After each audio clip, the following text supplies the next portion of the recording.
Assalamualaikum warahmatullahi wabarakatuh. Alhamdulillahi rabbil alamin. Nahmaduhu wa nasta'inuh. Ashhadu an la ilaha illallah wahdahu la syarikalah. Wa ashhadu anna Muhammadan abduhu wa rasuluh. Bismillahirrahmanirrahim. Ya ayyuhalladzina amanu in ja'akum fasiqun binaba'in fatabayyanu an tusibu qauman bijahalah. Bismillahirrahmanirrahim. Kama akhrajaka rabbuka min baitika bil haqqi wa inna fariqam minal mu'minina lakarihun. Shadaqallahul azim. Amma ba'd. Bapak-bapak dan ibu-ibu, kaum muslimin dan kaum muslimat, jamaah yang kami muliakan. Takbir yang kita laksanakan pada waktu sholat dua macam. Yang pertama ada namanya takbiratul ihram. Yang kedua ada namanya takbiratul intiqal. Nya sama-sama Allahu Akbar bacaannya. Yang pertama takbiratul ihram. Apa itu Pak Ustaz? Itulah takbir yang kita baca di awal sholat. Sengaja aku sholat subuh 2 rakaat mengikut imam karena Allah. Allahu Akbar. Takbiratul ihram namanya itu. Makanya sholat itu sebuah ibadah yang dimulai dengan takbiratul ihram. Itu adalah namanya takbiratul intiqal. Takbiratul intiqal. Jadi takbiratul intiqal itu apa ibu adalah takbir untuk merubah gerakan sholat yang iko ke yang lain. Contoh, awak cakap berdiri, awak mau ruku, baca Allahu Akbar. Awak berdiri, mau sujud, baca Allahu Akbar. Awak sujud, mau duduk, baca Allahu Akbar. Awak duduk, mau sujud, baca Allahu Akbar. Kecuali, jadi takbir intiqal itu dibaca Allahu Akbar kecuali dari ruku ke berdiri bacalah sami Allahu liman hamidah. Jadi kalau awak ruku modeko ke berdiri dibacalah sami Allahu liman hamidah. Jadi sami Allahu liman hamidah itu merubah dari ruku ke berdiri.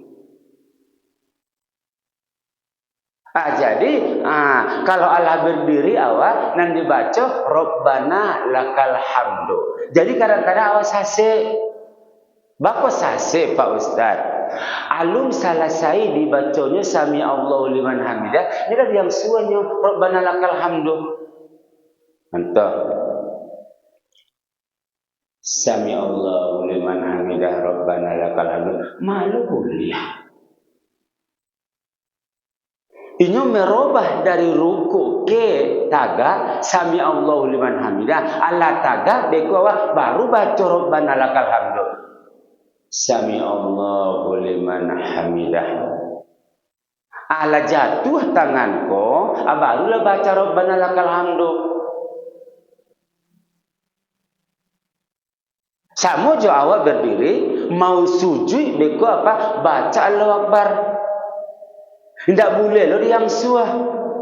Kan banyak kita kadang-kadang kok. Contoh. Sami Allahu liman hamidah. Rabbana lakal hamdu mil samawati. Alun dah selesai sami Rabbana lakal hamdu. Jadi yang suah nyonya ka suji. Malu kuliah tu. Kalau tak aja ibu, tak aja apa waktu solat tu, tidak usah dibaca Rabbana lakal hamdu. Ini sunnah membacanya. Ini yang wajib iktidal itu. Contoh, Sami Allahu liman hamidah. Itu yang wajib. Contoh, awak ruku, langsung awak sujud, tidak sah salat kita. Tertinggal iktidal. Makanya dibedakan ibu apa antara iktidal dengan bacaan iktidal. Sami Allahu liman hamidah. Itu yang iktidal tu. Kalau Rabbana lakal hamdu mil'us samawati wa mil'ul ardi, itu bacaan tu. Bacaan daripada iktidal. Tidak wajib, sunatnya. Itulah yang perlu ilmu. Okey. Apa ibu kaum muslimin, jamaah yang berbahagia. Hari Sabtu kemarin kita itu merdeka. 79 tahun Indonesia ndak lo ado dikuasai oleh Jepang ataupun Belanda. Jadi apa ibu? Kadang-kadang kalau ambo mencari apa ibu? Batu awak tu indak dijajah, indak dikuasai oleh Jepang atau Belanda. Tapi kayaknya masyarakat kita kok alun dikatakan orang merdeka. Bagaimana itu Pak Ustaz? Jadi kalau dalam kacamata agama apa ibu?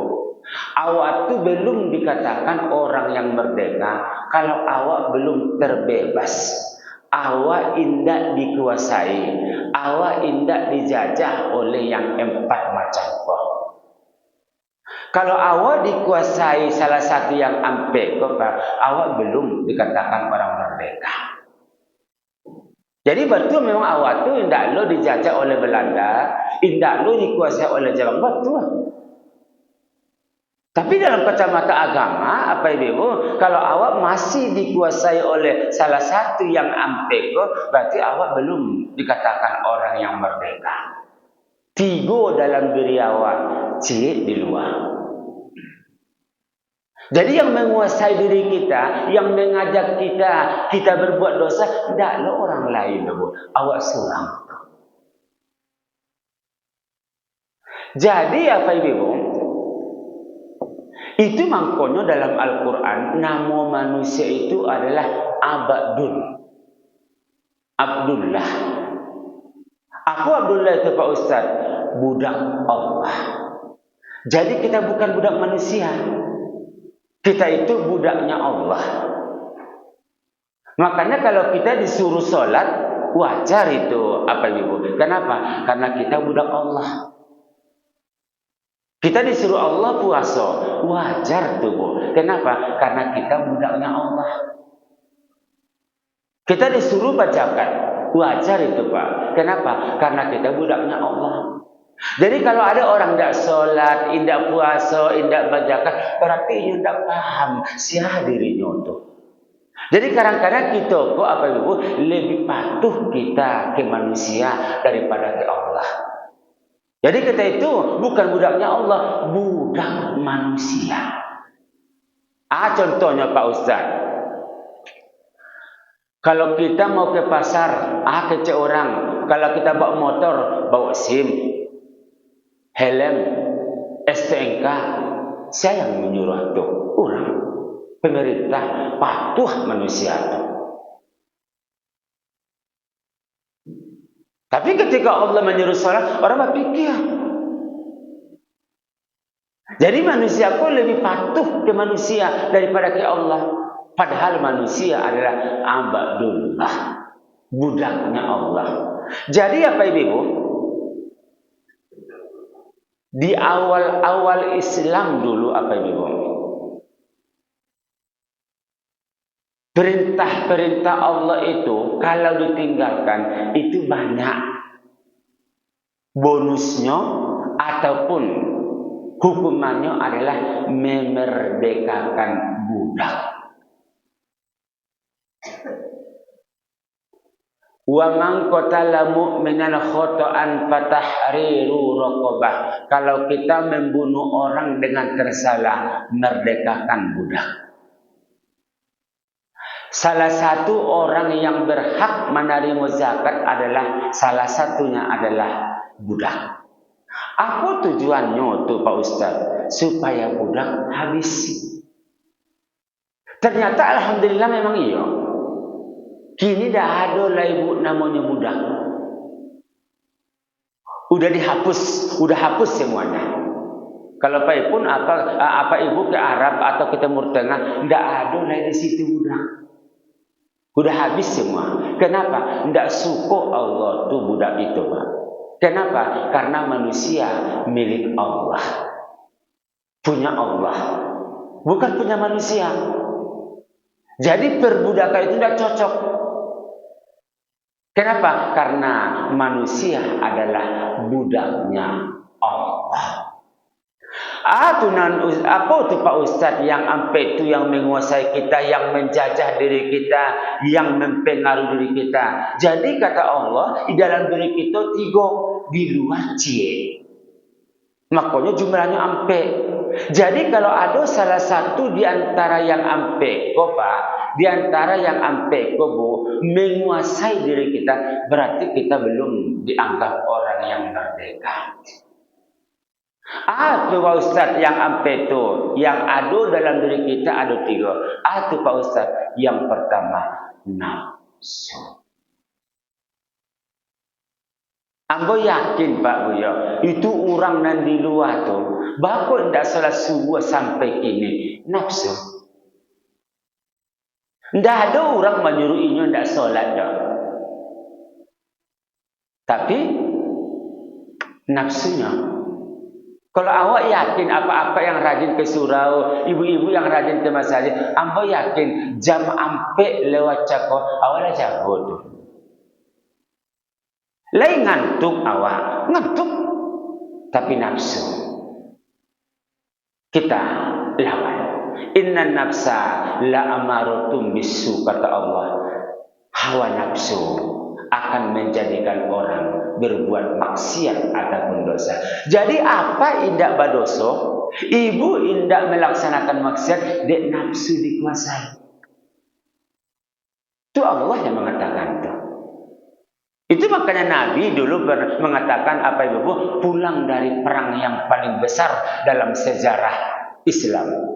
Ternyata di tengah jalan Rasul mengatakan, wahai sahabat, kita baru pulang dari perang yang kecil menuju perang yang paling besar. Emangnya ada Rasulullah perang yang paling besar? Aduh, tiap hari kita melaksanakan perang yang besar itu. Apa dia Rasulullah? Perang melawan hawa nafsu. Jadi apa ibu? Lain ada orang tua memperkosa anak kandung, lain nafsu. Lain ada saudaranya memperkosa saudaranya, ada Pak, nafsu. Ada orang membunuh saudaranya, ada nafsu. Nafsu ini berbahaya. Itu Allah sudah mengatakan itu. Orang yang mantap itu, itulah orang yang bisa mengendalikan hawa nafsu. Dalam diri kita tuh. Jadi kalau ada apa sase, ibu sase, apa berbuat dosa, ibu berbuat maksiat, jangan disalahkan orang lain. Yang salah adalah diri kita. Kenapa? Nafsu ada dalam diri kita. Oke Pak Ustaz, yang kedua Pak Ustaz, yang mencela kita, yang mempengaruhi kita, yang mengajak kita, yang menguasai diri kita, kau yang dia tengok. Itu Pak Ustaz, pikiran. Pikiran negatif, taruh pikiran itu. Mamikian orang setaruh. Mamikian piti, jabatan, harta, anak itu setaruh. Nangka dipikir, makanya banyak manusia kok stres. Itu makanya Allah mengatakan apalah takilu. Pergunakan akal. Jangan untuk yang negatif, tetapi untuk yang positif. Adalah pikiran tuh. Makanya pikiranku harus Pak ditambah dengan ilmu. Sedangkanlah ada ilmu kita Pak, awas sasek. Apalagi tidak ada ilmu. Apalagi tidak ada pengetahuan kita. Inilah yang nomor 2. Dalam diri kita juga tuh. Alai Pak Ustaz. Yang nomor 3. Kok?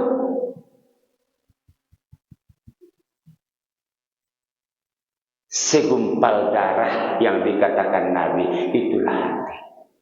Inna fil jasadil mudghah. Di dalam dirimu itu, kata Rasulullah, ada segumpal daging. Kalau sempat baik daging itu, perbuatan kita pun baik. Tapi kalau sempat dia buruk, maka perangai kita pun pasti jahat. Apa itu? Itulah hati. Jadi hatiku ada yang kumuh, ada yang berasia. Apa tuh Pak Ustaz tandanya hati kita kotor? Bah tandanya Pak Ustaz bahwa hati awak tu kumuh. Bah tandanya Pak Ustaz hati awak pun dah selesai. Banyak Pak. Istilah orang kampus indikatornya banyak. Ciri-cirinya banyak. Tanda-tandanya banyak. Tu Pak Ustaz tanda-tandanya tu. Pamalih kita itu beribadah. Itu tandanya hati kita kumuh. Bara orang di sekitar masjid kok. Siko masjid, di situ masjid, di atas surau, di mukotu surau. Itu katakan Nabi itu. Pamalenya pergi ke surau, pamalenya beribadah, pamalenya baca Quran, pamalenya berzikir, pamalenya berinfak. Itu tandanya hati kita kumuh. Iri ke orang, kumuh hati awak tu. Sombongnya ampun awak ke orang, hati kita kotor.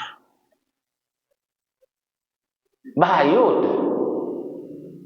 Makanya awak bisa mencek sebenarnya apa itu, apakah hati kita itu kumuh atau indah. Bisa. Jadi kecil orang hati orang kumuh. Hati orang kumuh ianya. Tentu janjian awak yang punya hati kotor. Itu makanya sebenarnya apa ibu ya? Di panjang lo aku cari tonyo. Ada seorang ulama Pak. Ada seorang buya. Jadi dia mengatakan bahwa sifat manusia itu ada empat. Sadualahnya Pak kita kok ada keempat sifat itu. Tidak bisa kita hindari itu. Ustaz ada lo tuh. Keempat sifat itu apa adolo tu? Ibu adolo tu, uni adolo tu, udah adolo tu. Jadi keceknya nama beko yang paling berpengaruh di antara yang ampe itu itulah perangai awak. Santiang kajiku sebenarnya. Jadi sifat itu ada 4. Nama beko yang menonjol, nama beko yang paling berpengaruh nan ampe itu itulah awak.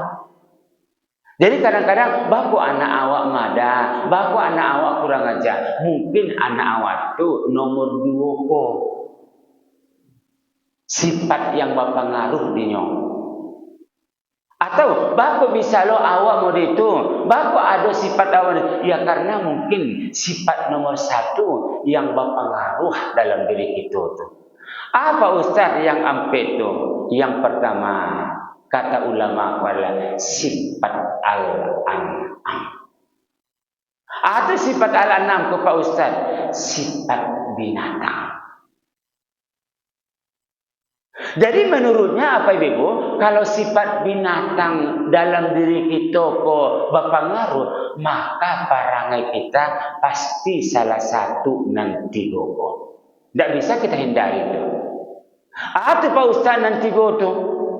Yang pertama kata beliau adalah makan minum. Jadi orang kalau sifat binatang yang merajalela di nyoto apa ibu? Pasti nyoto makan senang peralunya, minum yang peralunya. Lain nampak ibu apa tu waktu kita mandabe Jawi. Jawi pertama mati, jawi kedua mati, jawi ketiga mati. Menunggu giliran inyolai. Laka mati jawi itu. Apa ngananya Pak? Makan sih. Manusia itu cuma gitu. Lagai, latuo, laba umah, panganan makan, si panganan. Awak lain makan Pak, ibu lain makan Pak, tapi menengah. Bila paralu sih, batu karena yang paralu bana dia waktu adalah ibadah. Apalagi kini Pak, BMKG dah mengecek loh, gampo gadang untuk Indonesia. Ya mudah-mudahan tidak terjadi lah. Kalau sempat terjadi yang diprediksi oleh BMKG itu kacau kita Pak. Sumatera Utara 9, Sumbar 9, sampai Jawa, sampai Sulawesi. Takut gitu. Yo tidak menakut-nakutkan Ambo dulu. Cuma kalau Ambo sejak BMKG itu menyampaikan beritanya itu, orang Jakarta telepon kawan Pak, katanya paling lambat Desember. Makanya kalau Ambo mulai informasi itu, kalau Ambo banyak istighfar dan bertobat. Yo mah tahu Pak. Beko tanang-tanang siapa rupanya tiba. Makanya istighfar. Beko pulang ibu dari surau dari Masjidiko, astagfirullah. Ya Allah, aku bertobat kepadamu ya Allah. Kalau itu yang aku amalkan Pak. Baik beko ke kampus awak tengah 8, tetap perbanyak taubat. Perbanyak istighfar. Karena tidak tahu kita rahasia Allah itu tidak tahu kita. Oke, apa itu? Yang pertama. Yang kedua, alhamdulillah Pak Ustaz, awak kalau yang namanya makan minum lain menangah. Betul apa Ibu, makan tuh menangah. Cuma kan kita kadang-kadang terpengaruh sifat binatang yang nomor 2. Sifat binatang yang nomor 2 kok Pak Ustaz? Tipis ataupun indah ada yang namanya zuh. Itu binatang tuh Pak Ustaz. Perasaan tuh tidak ada kalau binatang. Saya maaf kata, kalau ada beko ayam tiba ke rumah ibu, tidak ada perasaan. Cirinya awalnya panen mengusir, itu pas kapai cirinya itu. Bahkan mau itu binatang tuh, bahkan itu ayam tidak punya perasaan. Lai ada masyarakat kita model itu Pak. Semua masyarakat tidak punya perasaan. Itu makanya Nabi pernah mengatakan apa Ibu? Ada 2 orang yang bertetangga. Cie orang kaya, cie orang miskin. Sama-sama indak lalu kedua-duanya. Cuma orang kaya kok indak lalu inyutu kekenyangan. Barang dah kenyang sadalah jadi makannya. Bakso yolo, KFC yolo, martabak Mesir yolo, sate yolo. Itu aduh. Sehingga dah amal laloknya. Orang miskin kok indah amal jolalo. Cuma orang miskin kok indah lalok kelaparan. Sama-sama data laloknya Pak. Cuma nanti kekenangan yang lain kelaparan.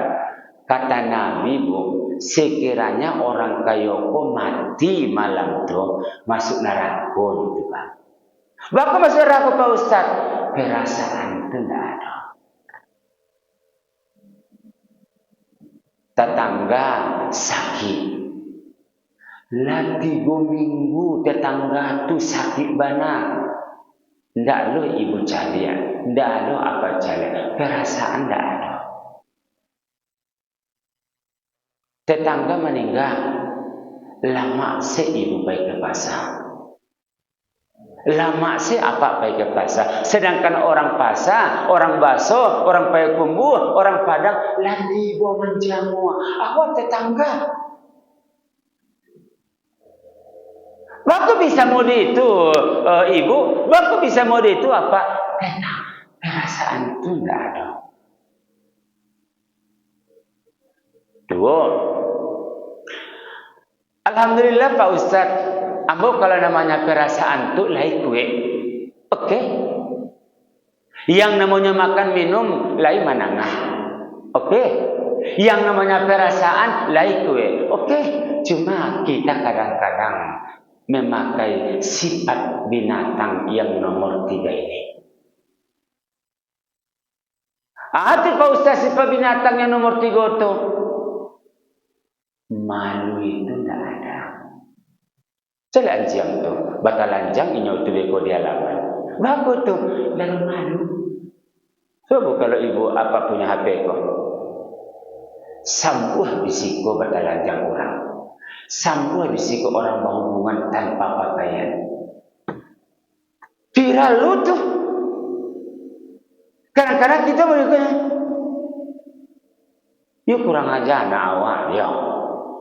Bisa awak tuh mendukung maksiat.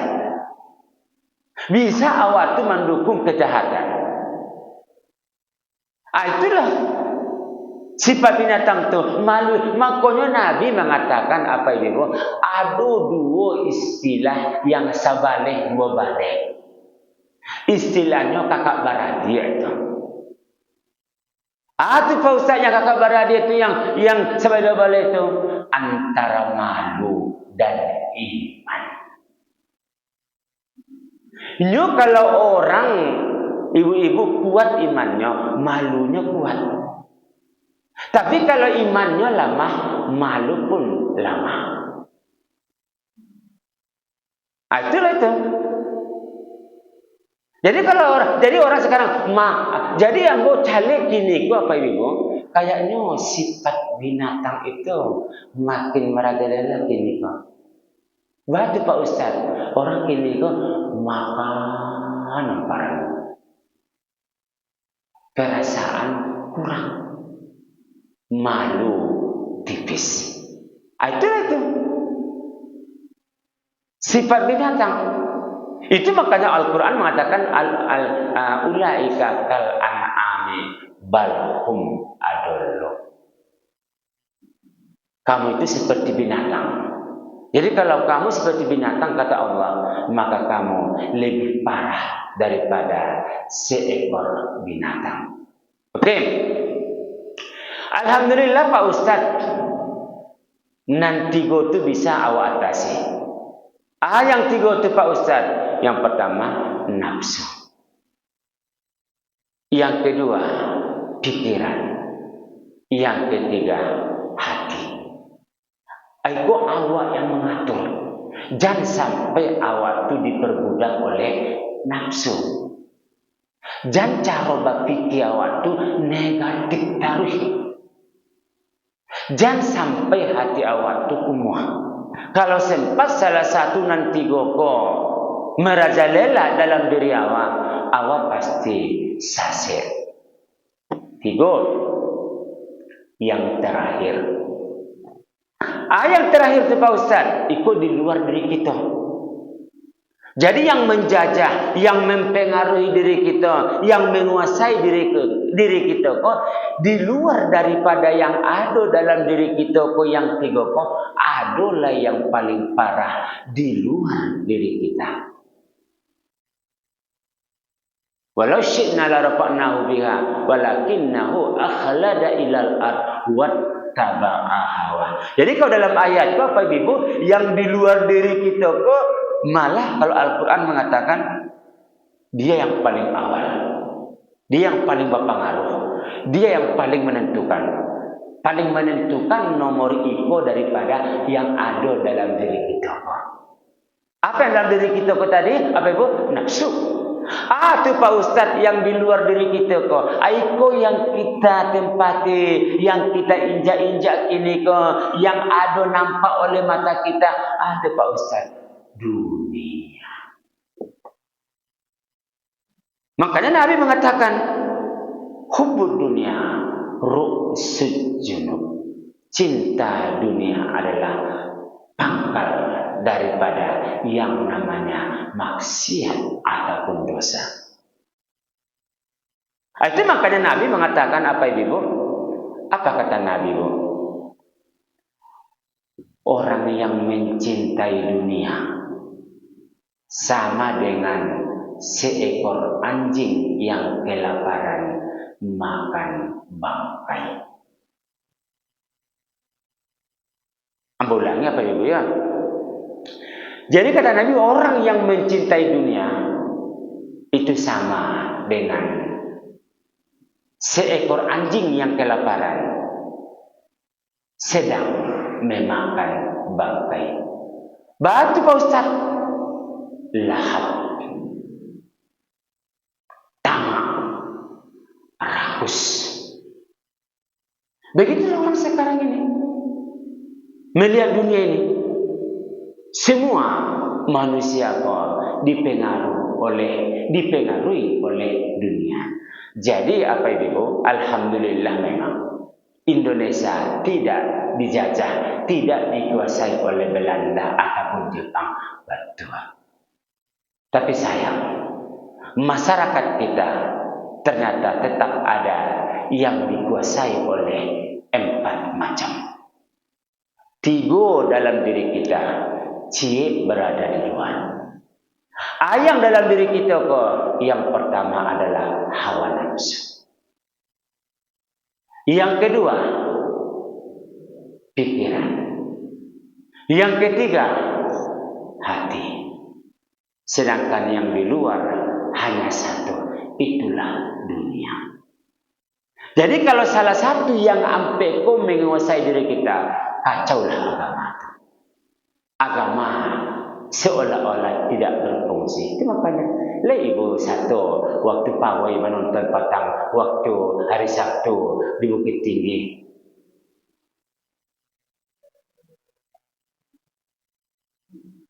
Awas satu lo pawai dari keluarga Medan semuanya. Tapi kami nomor 110. Kebetulan ada anak PAI di situ, panitianya tanya, apa Pak? Rombongan apa dari Medan kan nomor 110. Kira-kira jam berapa kok tampil tuh? Itu sudah luar tuh Pak. Itu mengalu apa kesinan pagi? Itu salah subuh, salah luar dulu apa Ustaz di rumah baru pergi kesinan. Tapi ada cerita yang paling Jadi ambo menunggu di Tugu Pahlawan. Rombongan kami kan dari lapangan kantin. Jadi rupanya orang yang menggali ayat tabu kok kenalnya ke awak. Awak nak kenal lah. Ustaz keceknya. Dan dulu awak di tampaknya menggali ayat tabu tu. Rombongan lalu tiba.